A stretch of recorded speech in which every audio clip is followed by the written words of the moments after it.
Ayan, ano? Ayan, ah. Kinuha na nila, pinutol na yung puno. Ito naman to, wild, ano? Ito po yung wild. Ibig sabihin na hindi po ito pinropagate. Tumubo lang po dyan. Ayan.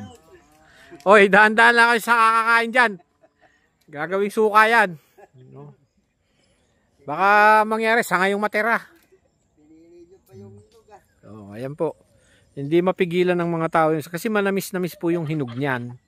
So, hindi nila mapigilan yung sariling katitikim.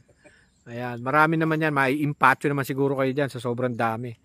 Ayan po ang binayuyo na ina-harvest natin. Ayan po ay kasama sa Philippine berries. Ayan, nakamag-anak ng bignay. Meron din po tayong bignay dito. Ayan, na-harvest po dito. Isang puno pa lang ito. Marami pong puno dyan na nakakalat lang na may bunga na ina-identify na namin.